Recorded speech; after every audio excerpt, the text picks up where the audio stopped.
Hello, this is AC Blender Tutorials, and I'm going to show you how to use the Cave Spider rig from MCPrep. So the first thing I want to do is set up my workspace. So I'll change the animation tab, and then in this other preview window, I'm going to position my control panel for this rig. So let's just move this off in space so it's away from our working area.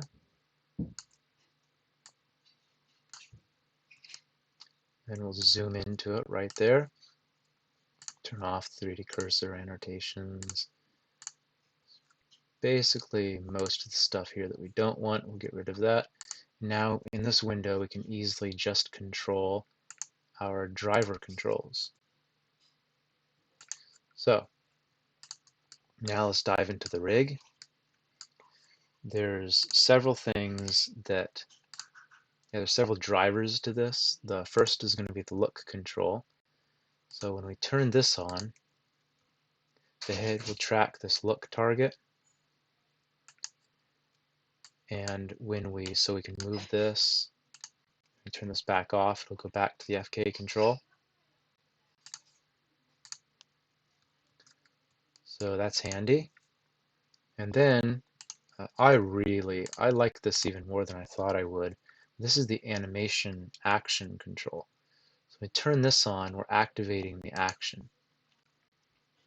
And then when you rotate this dial counterclockwise, it steps through the action for the walk animation. And the faster you spin the control, now it's not spinning at all. The faster you spin the control, the faster the animation. The slower you spin it, the slower the animation. It's really fun to play with. So when the legs are straight and you point them down, so they're not pointed down right now. Let me go ahead and fix that. So I'll turn on X mirroring so I can just rotate these down, push X twice to turn them down on the local X axis. And you turn them down 35 degrees and they touch the ground. And let me keyframe them here. Add rotation keyframes. Each of those. Okay, so now when you turn this on,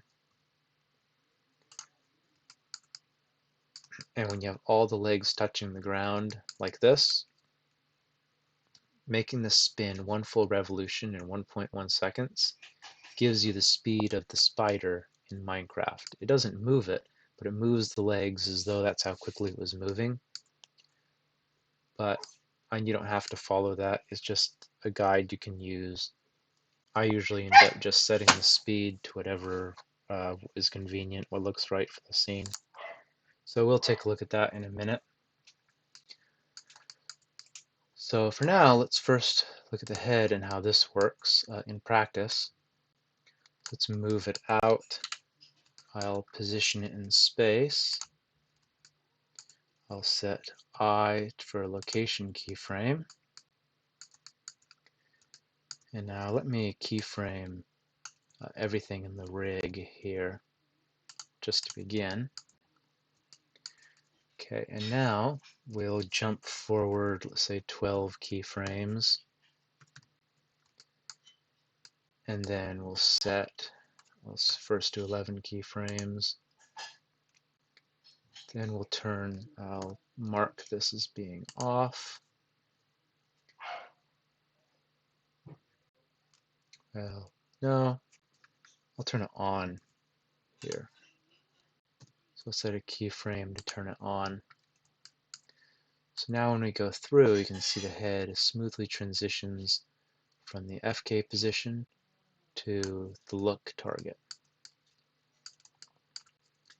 And now, because this constraint is being applied to this bone, you could try to animate it, but it doesn't move because it's being constrained. However, because it's set up this way, you can do a pose, apply visual transform to pose, and it applies the rotation or the transformation that's being put on it by this look target. So now we can keyframe the rotation. We can go to the next frame and turn the look off. Now you see that it doesn't move the head. Let's go a few keyframes in the future. Now let's just rotate the head a little bit. Keyframe that rotation, see what we've got. And so we get that head roll in the FK. And then let's take the head and we'll go a little bit in the future. Let's put the keyframe this again.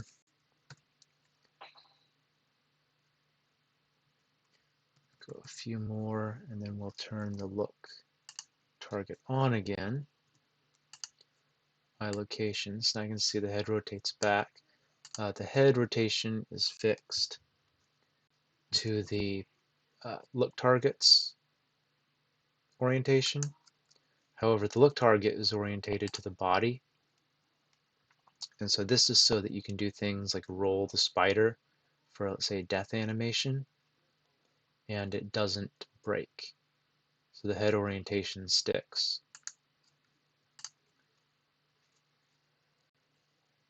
So then, for heavier rig, you could set it so you could turn that locking off. There's a lot you could do for heavier rig, but for a rig like this, I thought this would be the most convenient way to set it up. So now you have the head tracking to this, and we can go to the next frame. I can apply visual transform to pose and set a keyframe on the FK just so it lines up with where the look to is at this time, just to get rid of that roll. Then let's see, let's leave that, and let's say our spider decides to move forward. So let's set a location constraint on the body. Let's go forward some amount of frames, just an arbitrary amount. We'll move it toward our look target. We'll rotate it toward our look target. Actually, I don't remember if I set the rotation here. Location and rotation. Some arbitrary time in the future. Set it here, have it look at our target. Set the location rotation again. Play it. Our spider moves like that. And so the problem is his legs aren't moving. So in this beginning keyframe, we'll keyframe the rotation of our dial. Then at the end, we'll rotate it some amount. Let's say we'll rotate it through, however many times. That'll be good enough for now. And then we'll keyframe that. And now let's see what we have.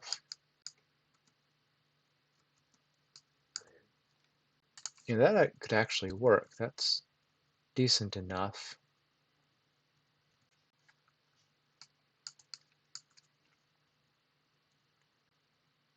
Maybe a little bit too fast. But this is where we will go to the graph editor. So you can see the spike of the rotation on this dial in the graph editor. In order to, we want this to be more linear, I'm just going to push T, set it to be linear. And so now let's see how that looks. See if he's going through too much. This represents how many times it rotated. So literally all we have to do is drag this down and it'll rotate less. So I'm going to push Y so we stay on the same keyframe. And I'm just going to move it down some. So play this back. Looks like it's actually not moving fast enough. So move that back up some. It's moving pretty fast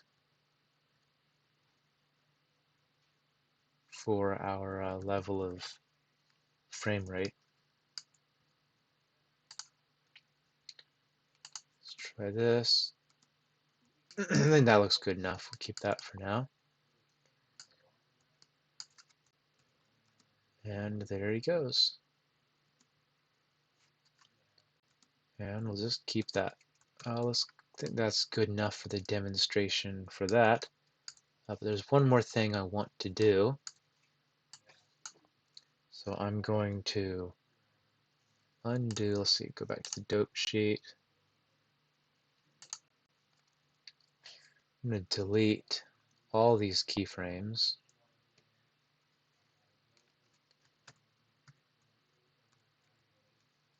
I'm going to reset all of these. Reset these. Okay, so we'll just start from scratch.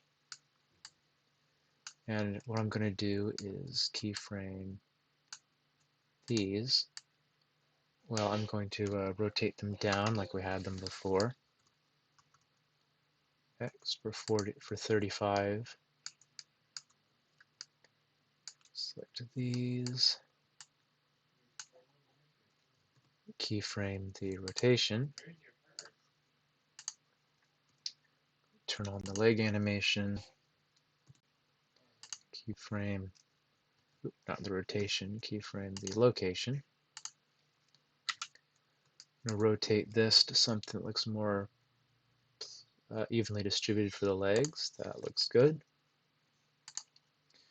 Keyframe the rotation there. And now, this is basically just going to set up a walk cycle. So what I'm going to do is go to the graph editor. And I'm going to be editing this action dial. So let me go back to frame 1. So actually, where is the keyframe? And like here about the Y rotation. Just going to delete these. Actually, what frame? Oh, we're on 240. Okay. I need to go back to the dope sheet. I wanted to set those for frame 1. So I'm just going to select all of this and move it back to 1.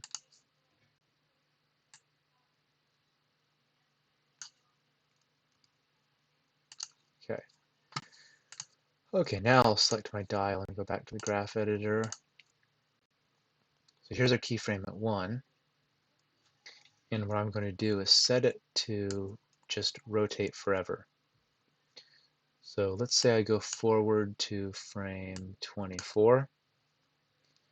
And I set it to, let's do 26, and I want it to revolve once.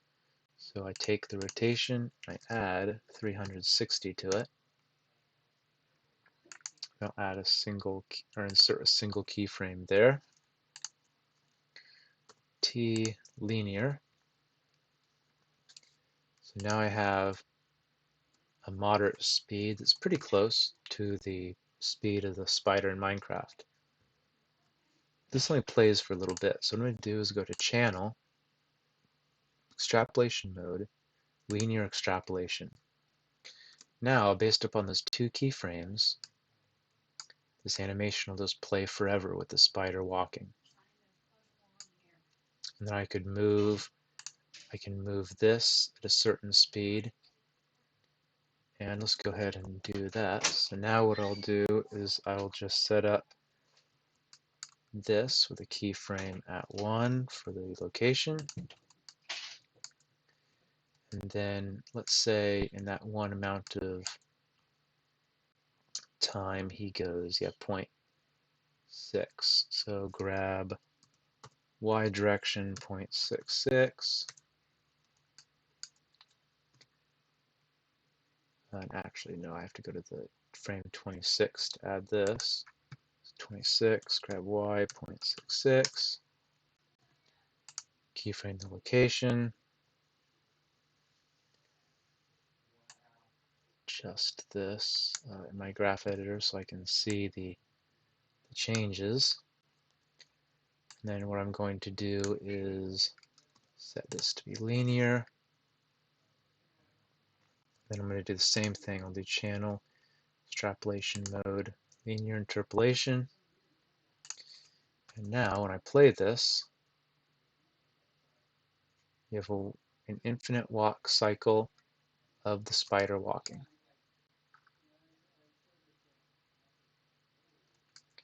And it will just repeat for as long as you have the timeline set to. And if you want it to go quicker, you're going to adjust the slopes of the motion of the spider as well as the dial. Anyway, I hope you found that helpful. This has just been an introduction into using this cave spider rig. Leave a comment if you like it. Any projects you do, I'd love to see them. All right, thanks. Bye.